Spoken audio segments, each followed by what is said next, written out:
The kick landed hard. Thud. Mayoa's body folded like a broken branch as Adebayo's foot connected with her swollen stomach. She hit the ground, dust rising around her, both hands clutching her belly where their unborn child grew. "Please," she gasped, tears streaming down her face. "The baby—" "Shut up!" Adebayo stood over her, palm wine dripping from the calabash in his hand. "You serve me cold food. Me? The man of this house." The compound was silent. 3 neighbors stood at their doorways watching. None moved. None spoke. In the village of Aramoko, a man's wife was his business. Mayoa curled tighter, protecting her stomach, her 6-month pregnancy visible, even as she tried to make herself small. I was at the farm. I came back as fast as I could." Another kick. This one to her side. She screamed. Adebayo spat on the ground beside her and walked back to his friends sitting under the mango tree, laughing and drinking while his pregnant wife worked the cassava farm. Alone in the hot sun. "Women," he muttered, settling back onto his stool. "Always looking for excuses." This was Mayoa's life, and in 3 days, it would get worse. Much worse. Stop right there. If you're watching this, and you believe no woman should ever go through what you just saw, if you believe in justice and karma, then hit that subscribe button right now. Because if you don't subscribe, that means you support abuse, and this channel is not for you. But if you believe evil husbands should meet their match, if you want to see justice served, then subscribe, turn on notifications, and drop a comment. Justice for Mayoa. Let's build a community that stands against abuse. Now, let me tell you how this monster's life is about to change forever. Adebayo was the laziest man in Aramoko village. While other men worked their farms, he sat drinking. While other men helped their wives fetch water from the stream, he slept under trees. While other men built their compounds and repaired their roofs, Adebayo did nothing. But he expected everything. Every morning, Mayoa woke at dawn to sweep the compound, fetch water from the stream 2 miles away, prepare his bath, cook his breakfast, and serve him while he sat like a king. Then she would walk to their small cassava farm and work under the brutal sun 6 months pregnant, digging and planting, while he remained in the village, drinking palm wine with his useless friends. If she came back even 10 minutes late, he would beat her. If the food wasn't hot enough, he would beat her. If she looked tired, if she moved slowly, if she asked for help with anything, he would beat her. The village women whispered about it at the stream. "That's Mayoa, shame. Adebayo treats her like a slave. And now she's pregnant. 6 months carrying his child and he still beats her. What can we do? He's her husband." And that was the problem. In Aramoko, husbands had rights, wives had duties, and nobody interfered in a man's home. Mayoa had learned to be silent, to endure, to survive. She married Adebayo 3 years ago when she was 22, a beautiful girl from a poor family who thought she was getting a hard-working husband. The first month was fine. He even smiled at her sometimes. Then he stopped going to his farm, started drinking more, started coming home angry about nothing. The first slap came in month 2. She had asked him why he wasn't working the farm. He slapped her so hard she saw stars. "Don't question me, woman. I am the head of this house." After that, the beatings became regular, weekly, then daily, and when she became pregnant, it got worse. "You're slow," he would shout, kicking her while she cooked. "Useless pregnant fool." She lost count of how many times she'd curled into a ball, protecting her stomach, praying the baby would survive. The village knew, the elders knew. Nobody said anything. 3 days after the kick in the compound, Mayoa woke to blood. She was alone. Adebayo had gone to the next village to visit another woman. Everyone knew about his women, his girlfriends he brought into their own marital bed while Mayoa was at the farm. The pain started at dawn, sharp and terrible, different from the aches of pregnancy. She stumbled to her neighbor Mama Tunde's house, blood running down her legs. "The baby?" she whispered. "Help me. The baby." Mama Tunde's face went pale. She called her daughter. They carried Mayoa to the village health center, a small clinic with one nurse and basic supplies. By noon, the baby was gone. A boy, 6 months formed, perfect tiny fingers, eyes that would never open, dead from internal bleeding caused by trauma to the mother's abdomen. The nurse, a kind older woman named Sister Blessing, held Mayowa's hand as she wept. "Who did this to you?" Mayowa said nothing. What was the point? When Adebayo returned that evening, he found her lying on their bed, empty, broken, staring at nothing. "What happened?" he asked, more annoyed than concerned. "The baby is gone." He was quiet for a moment, then "These things happen. You are probably too careless, carrying heavy things when I warned you to be careful." She turned her face to the wall and said nothing. He had never warned her to be careful. He had never cared at all. Over the next 3 months, Mayowa walked like a ghost. She did everything required, cooked, cleaned, farmed, fetched water, but she barely spoke. Her eyes were empty. Her body moved, but her spirit seemed gone. Adibio didn't notice, or didn't care. He continued bringing women to their home, using their marital bed while Mayowa was at the market or the farm. The whole village knew. The women pitied her. The men shrugged. "That's how some men are," they would say. One evening, Mayowa came home from the farm and found Adebayo in their bed with a girl from the neighboring village. The girl couldn't have been more than 19, giggling and shameless. Adebayo didn't even look embarrassed. "Wait outside," he told Mayowa. "We're busy." She stood there, her hands covered in farm dirt, her heart completely empty, and something inside her made a decision. The next morning, she packed a small bag with her only 2 wrappers, her headscarf, and the little money she had saved from selling vegetables at the market. She told no one. She simply left. When Adebayo woke up and found her gone, he laughed. "Good riddance. Useless barren woman. Now I can find a better wife." The village women shook their heads. Poor Mayoa, driven away, broken, defeated. But they were wrong. Mayoa wasn't defeated, she was planning. And 6 months later, Adebayo would learn that the woman who left quietly was the same woman who would destroy him completely. He just didn't know it yet. 6 months passed. Adebayo lived like a king without a care in the world. With Mayoa gone, he had the entire compound to himself. No nagging, no woman giving him sad eyes, no one to cook or clean or work the farm. But that was fine. He simply let the cassava farm go to waste and survived on the kindness of neighbors and whatever his girlfriends brought him. That woman was a burden anyway, he told his drinking friends under the mango tree. Always crying, always slow, always sick. Now I'm free. They laughed with him, passing the calabash of palm wine, congratulating him on his freedom. But freedom has a cost. After 3 months alone, the compound was filthy. His clothes were dirty. His food came from whichever neighbor took pity on him or whichever girlfriend he sweet-talked.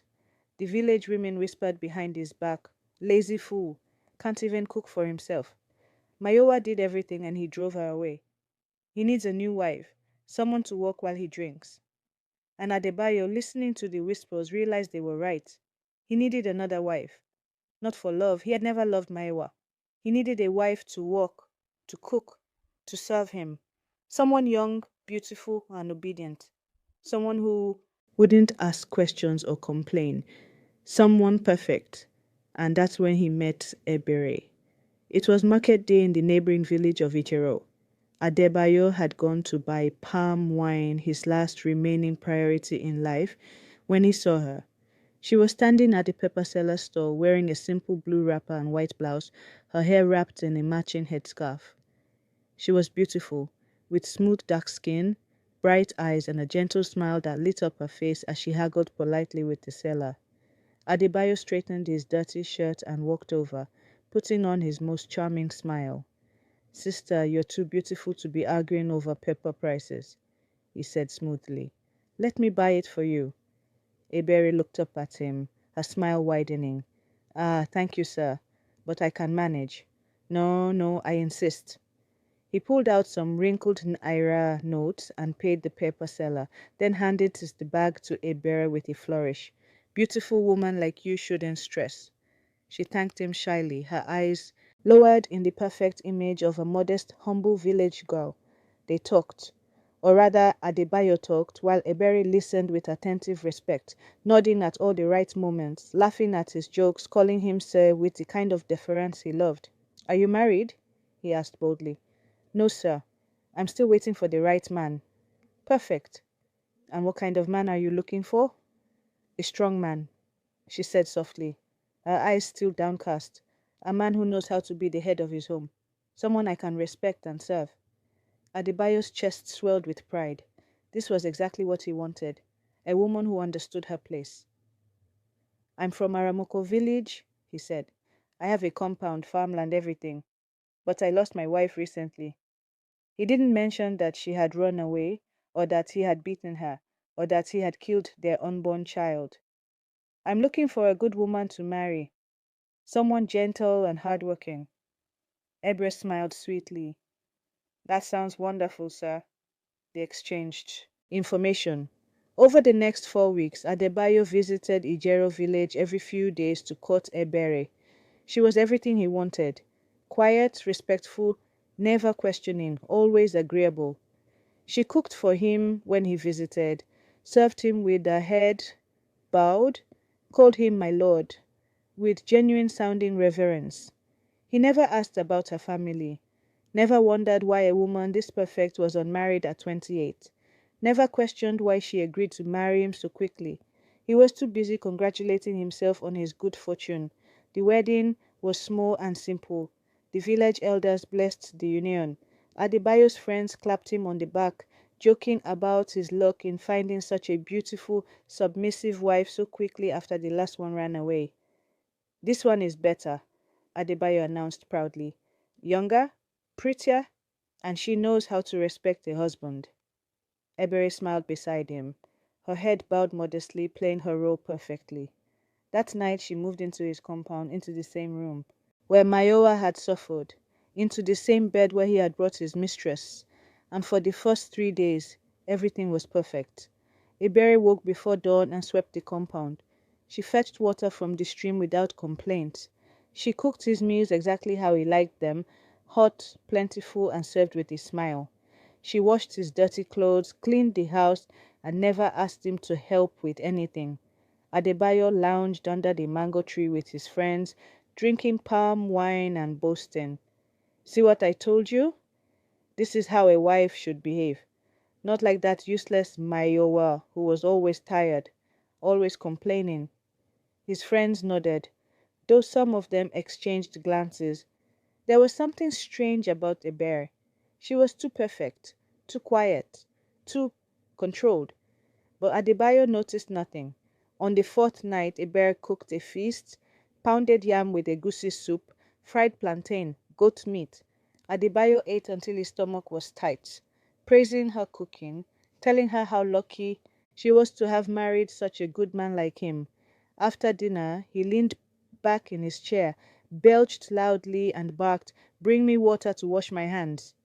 Eber stood, picked up the bowl of water, and walked toward him. Then she tripped. The bowl flew from her hands, and the water, along with the heavy ceramic bowl, crashed directly into Adebayo's face. He sputtered, water dripping down his face and chest, shocked. "I'm so sorry!" Eber cried, her hands covering her mouth. "I'm so clumsy. Please forgive me."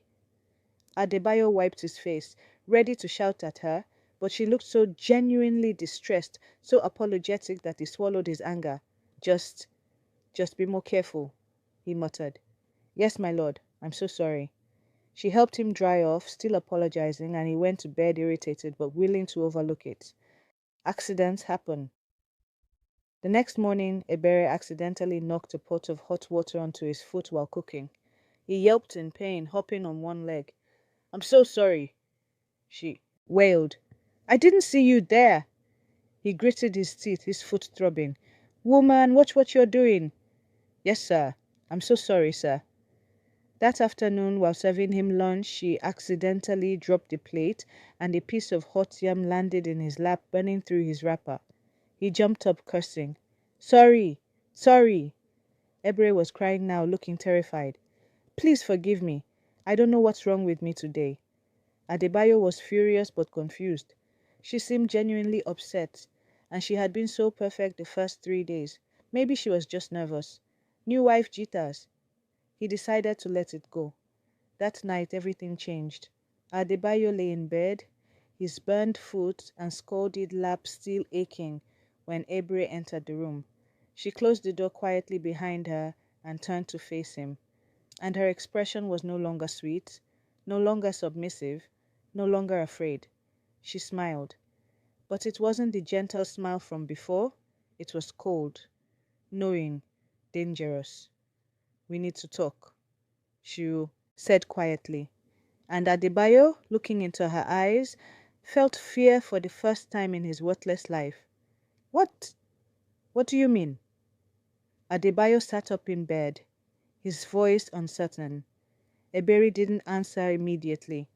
She walked slowly across the room, her movements no longer soft and submissive. They were controlled, predatory. I mean, she said calmly, that those accidents today, they weren't accidents. Adebayo blinked. What? The water I threw in your face, the hot pot on your foot, the yam in your lap. She tilted her head, studying him like a hunter studies prey, all very much on purpose. He laughed nervously. You're joking. Do I look like I'm joking? She didn't. Adebayo's confusion turned to anger, his default emotion when he didn't understand something. Woman, what nonsense are you talking? Have you gone mad? No, Ebere said softly. But you're about to wish I had. She moved so fast he didn't see it coming. One moment she was standing by the door, the next her hand was wrapped around his throat, slamming him back against the wall with a force that knocked the air from his lungs. His eyes bulged in shock. He grabbed at her wrist, trying to put her hand away, but she didn't budge. Her grip was iron. Let go, he gasped. She leaned close, her face inches from his. For 3 years, you beat Mayoa. You kicked her while she was pregnant. You killed her baby. You brought women into her bed. You starved her, worked her like a slave, and treated her like she was nothing. Adebayo's mind spun. How did she know about Mayoa? How did she know any of this? Ebere smiled, reading his confusion. Oh, you thought Mayoa just disappeared, ran away broken and defeated? She laughed, a cold sound. No, Adebayo. She's been planning, and I'm her plan. She released his throat and he collapsed onto the bed, coughing, his hand rubbing his neck. You're working with Mayoa? I am Mayoa's friend, her sister, her avenger. Ebere straightened, rolling, her shoulders like a fighter preparing for a match.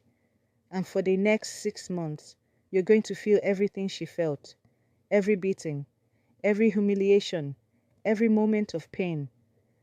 Adebayo's fear turned back to anger. He was a man. She was just a woman. He lunged at her, fist raised to strike her the way he'd struck Mayoa 100 times before. Ebere caught his fist mid-air. Then she twisted. The crack was audible. Adebayo screamed as his wrist bent at an unnatural angle, pain exploding up his arm. He fell to his knees, cradling his injured hand, tears streaming down his face. That was for the first time you hit her, Ebere said calmly, standing over him. We have many, many more to go. She kicked him in the ribs. He collapsed completely, curling into a ball, the same position Mayoa had been in countless times in this very room. Please, he gasped. Please stop. Did you stop when Mayoa begged? Ebere asked, her voice still eerily calm. Did you stop when she was pregnant and crying? Did you stop when she lost your baby? Another kick, this one to his back. He sobbed, his body shaking. Here's how this works, Ebere said, crouching beside him. You will not leave this compound. You will not tell anyone what happens in this house. If you try to run, I will find you. If you try to tell the elders, I will make what I'm doing now look like a massage. Why? He choked out. Why are you doing this? Because men like you never learn unless someone teaches you. She stood. Now get up. You have chores to do. Chores? Yes. Tomorrow you're going to wake at dawn, sweep the compound, fetch water from the stream, cook my breakfast and wash my clothes. Just like Mayoa did for you. Every single day. I won't. She grabbed him by his hair and yanked his head back. You will, or I'll break more than your wrist. She released him and walked to the door. Before leaving, she turned back with that cold smile. Welcome to marriage, Adebayo. Let's see how you like it. The door closed behind her. Adebayo lay on the floor, cradling his broken wrist, his body aching, his mind trying to comprehend what had just happened. His new wife had just beaten him, threatened him, made him afraid in his own home, and tomorrow she expected him to serve her like a slave. This couldn't be happening. This wasn't how marriage worked. He was the man, the head, the one with power. But as he tried to stand, his broken wrist screaming in pain, his ribs aching from her kicks, he realized something terrible. She was stronger than him, much stronger, and she wasn't going to stop.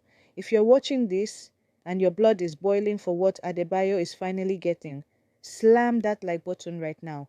This is what justice looks like. Hit subscribe if you believe abusers should face consequences. Comment below. Karma is real. If you think Ebere is doing exactly what needed to be done, and if you know any man who treats women like Adebayo did, share this story with him. Let him see what happens when evil husbands finally meet their match. Now let's see how much worse it gets for this monster. The next morning, Adebayo woke to a bucket of cold water being dumped on his head. He sputtered awake, his broken wrist throbbing, his body aching from yesterday's beating. Ebere stood over him, the empty bucket in her hands. It's done. Time to walk. I can't, he groaned. My wrist. Mayoa walked with worse injuries. Get up. She yanked him to his feet with terrifying ease. He stumbled, weak and disoriented. Sweep the compound, then fetch water, then cook my breakfast. Move. I don't know how to cook, and the slap came so fast he saw stars.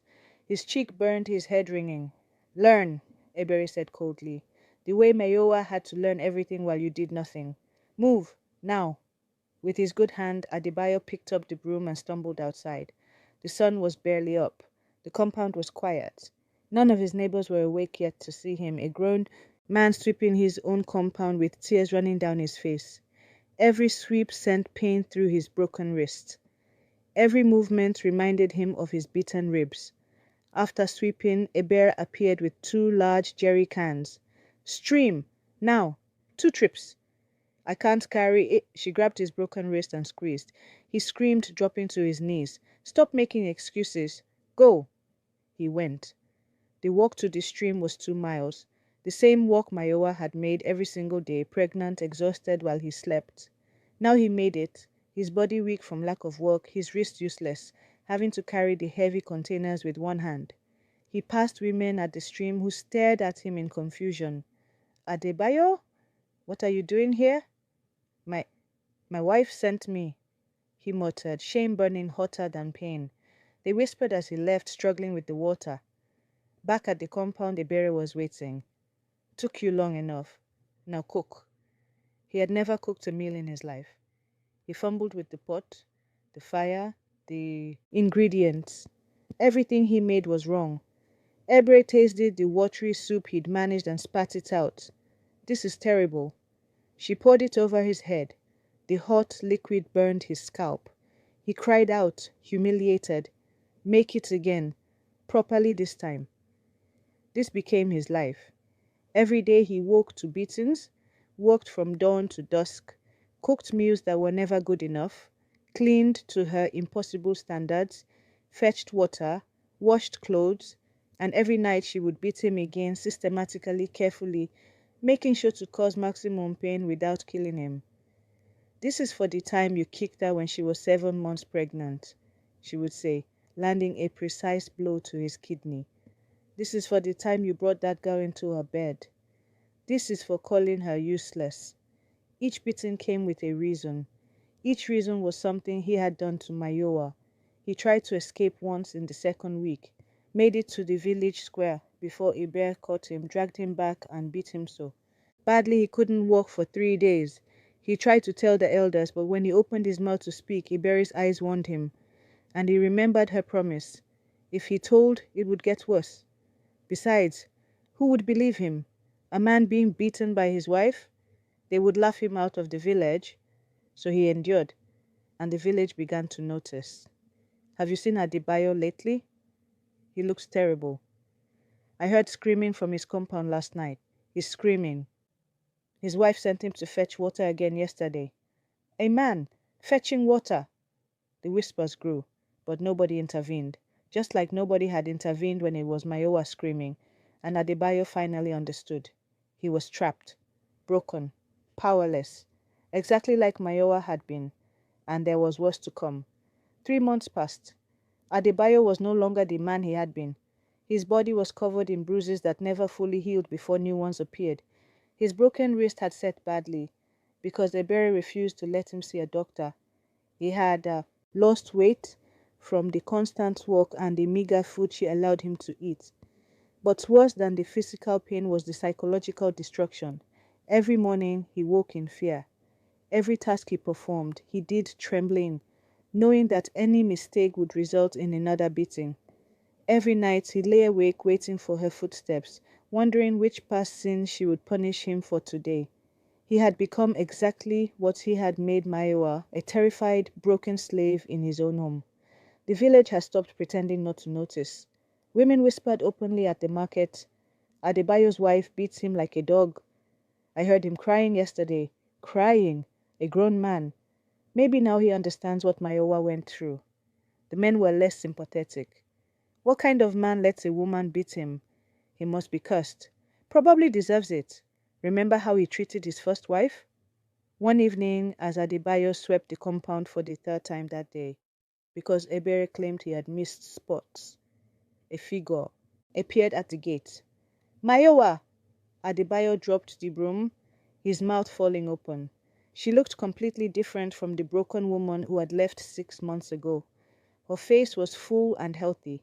Her eyes were clear and strong. She wore a clean wrapper and blouse, and she stood tall, confident, transformed. Hello, Adebayo, she said quietly.